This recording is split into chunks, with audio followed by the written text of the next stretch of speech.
એક ભાઈને મેં પૂછ્યું તમારો દીકરો શું કરે છે? મને કે ઠાગા થૈયા કરે છે. આ ગામડાનો દેશી શબ્દ છે. મેં કીધું આ ઠાગા થૈયા એટલે? તો મને કે નોકરી કરતો તો હમણાં મને કે બાપુજી ઘરનો ધંધો કરવો છે, એ કે લાખ રૂપિયા આપો. તો કે મને એમ થયું ઘરનો ધંધો કરતા હોય તો સારું, કે 1 લાખ રૂપિયા મેં એને આપ્યા. તે 100 મહિને 1,30,000 મને આપ્યા. મને એમ થયું 30,000 તો કમાઈને દીધા. તો વળી એ કે 2-3 મહિના પછી કે બાપુજી 3 લાખ રૂપિયા આપો, ધંધો થોડોક વિકસાવવો છે. તો એ 1 લાખ લઈ ગયો, એકને 30 આપી ગયો, પાછો 3 લાખ લઈ ગયો, અને પાછો કે એક દી આવ્યો તો 3.5 લાખ રૂપિયા આપ્યા. તો મને એમ થયું કે હવે હરડે ચડી જાય. તો કે હમણાં આ 3 વર્ષ પૂરા થાય તો મેં ટોટલ માર્યો ને તો 9 લાખ રૂપિયા લઈ ગયો અને 3.5 લાખ રૂપિયા દઈ ગયો મને. આને કહેવાય ઠાગા થઈ ગયા. કાબેર કાગડો ભેગા થયેલા આ બાળ વાર્તા છે. તો એ કે આપણે આ ચણવા જવું પડે આખું વરસ, તો આપણે બાજરો આ વખતે ચોમાસું આવે એટલે વાવી દી. તો કે વાવી દી ભાગમાં બે. તો બાજરો એને વાવી દી. તો પછી કાગડો તો કામચોર, કાગડાની ઉપમા આપે, ફલાણો ભાઈ કે તો કાગડા જેવો છે એમ.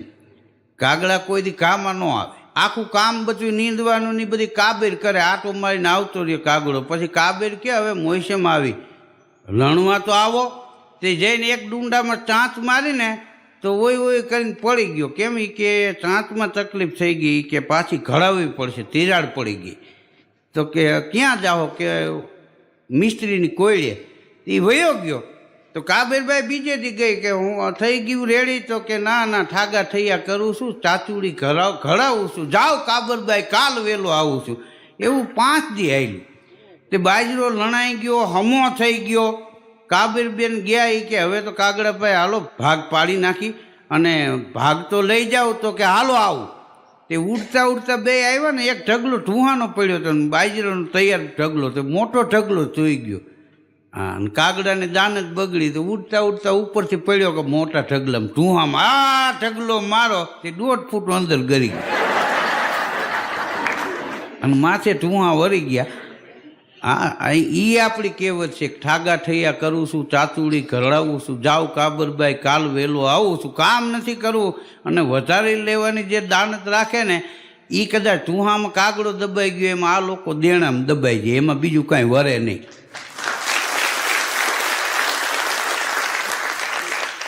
હા, એક દી એક ભાઈ, એક એનો મિત્ર કોન્ટ્રાક્ટર, એને કીધું એ કે મારે ઘેરે 4 લાદી કે બોદી થઈ ગઈ છે તો કાચવી પડે એમ છે. તો કે હવે એ 10 મિનિટનું કામ છે, એમાં કાંઈ ચિંતા ન કરતા, હું આવ્યું એક દી આટો મારું. તે એમ કરતાં 15 દી તો એ આવ્યો, આવીને હથોડો લઈને બીજી 4-5 લાદી ક્રેક કરી. પછી કે હવે તો કે આટલું બદલાવ, કલર ફેર થાય ને, એના કરતાં આખી દિવાલની જ કાઢ નાખી. આ તો ઓલો કે કાઢ નાખો, કાંઈ વાંધો નહીં, બીજી લાદી નાખી દેવું. તો કે હું તો કારીગર છું, એનો તો મજૂર આવે, હું થોડો લાદી કાઢું. તો કે મજૂરને મોકલજે. તો 7-8 દી મજૂર આવ્યો. તો મજૂરે હથોડો લઈને આવ્યો ને હથોડા સાપ, તો એ લાદી કાઢવામાં દિવાલ આખી તોડી નાખી. બોલે આ તો દિવાલ તૂટી ગઈ. તો કે આમાં પાઇપ ફિટિંગ ન કરવા જાય. કોણ ફિટ કરી ગયા હતા? કોને બને? ભાઈ કે અમે વેચાતા મકાન લીધા, માથા કોઈ કરીમાં. તો દિવાલ પાછી ચણાવી.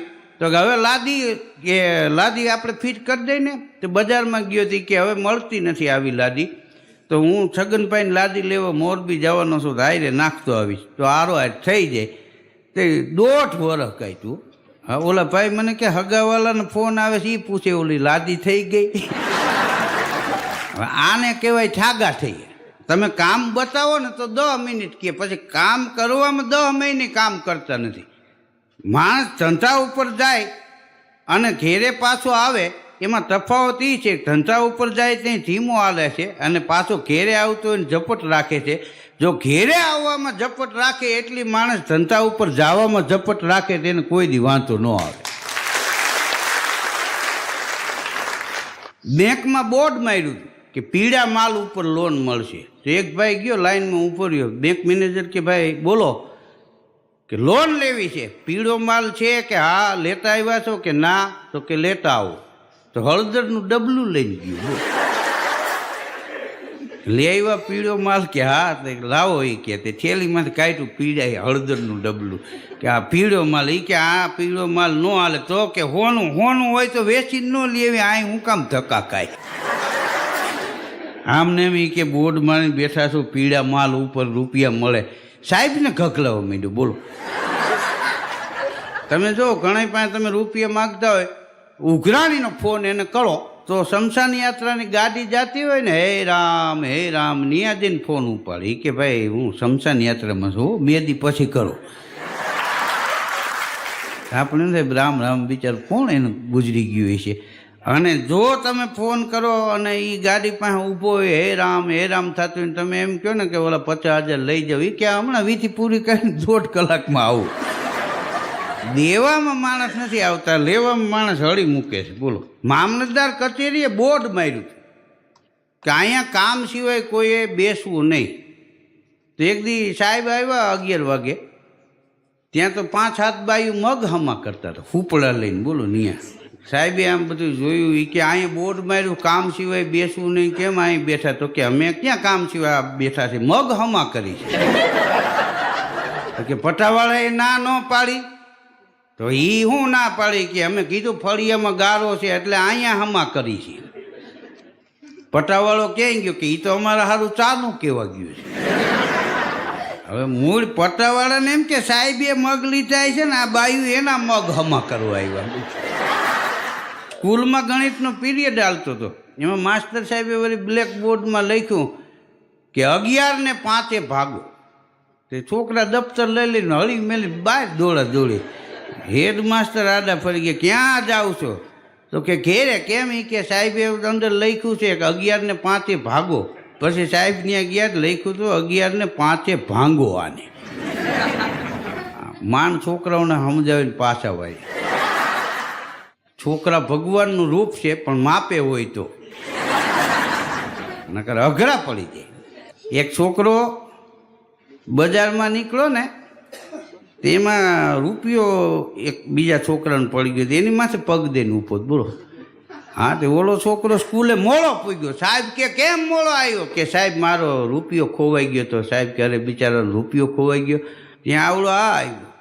તો કે કેમ મોડો આવ્યો? તો કે આ મોડો આવ્યો કે એનો તો રૂપિયો ખોવાઈ ગયો. તો કે એની માથે પગ દઈને તો હું ઊભો. હવે એ જાય પછી આને કાઢું ને.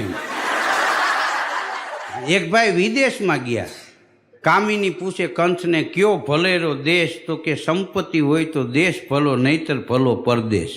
રૂપિયા હોય તો આપણો દેશ સારો, રૂપિયા ન હોય તો પરદેશ વહી જવું. વિદેશ વહી જાય સુખી શું કામ થાય છે કે હવે ત્યાં કંઈ કોઈની હગાઈના આમંત્રણ ન હોય, કોઈના સીમંતના આમંત્રણ ન હોય, કોઈનો ખરખરો ન હોય. ત્યાં તો એક જ કામ. અહીંયા આપણે જાજા વ્યવહારે ઠકવી દઈએ. આ વ્યવહારે માપે તોલે રાખો તો વાંધો ન આવે. એક સમયમાં 35 માણા લગ્નના પ્રસંગમાં થતા હતા. આ સીમંતના પ્રસંગમાં જ બાયું લાડવા લઈને આવતા.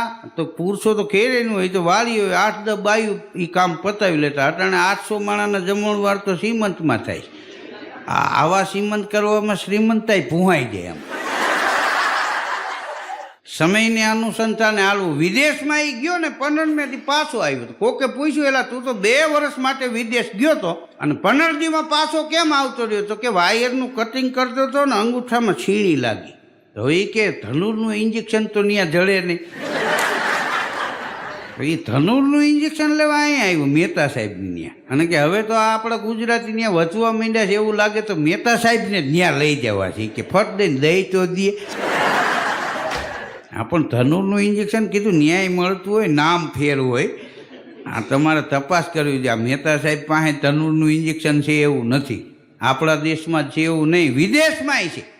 વિદેશમાં જઈને માણસો કામ કરે છે અને એનું અડધું કામ જો આપણા દેશમાં કરે ને તો વિદેશ આપણા દેશમાં ખડું થઈ જાય. આપણે વિદેશમાં ન જવું. પરિવારમાં જેટલા માણસો હોય બધા વિદેશમાં કામ કરે. અહીં તો 1 જણો કામ કરતો હોય ને 7 જણા રાટા મારતા હોય. જાજુ જીવે મોટો. અને એ જે કામ ઉપર જતો હોય એ ટાઠી રોટલી ખાતો હોય. ગરમા ગરમ તો આવડા ઝાપટી ગયા હોય 11:15 વાગે, કારણ કે એને બીજું કાંઈ કામ ન હોય. હા તમે જો સવારે 11 વાગ્યા સુધી તમને કોઈ જગાડે નહીં પરિવારમાંથી એટલે નક્કી કરી લેવાનું કાં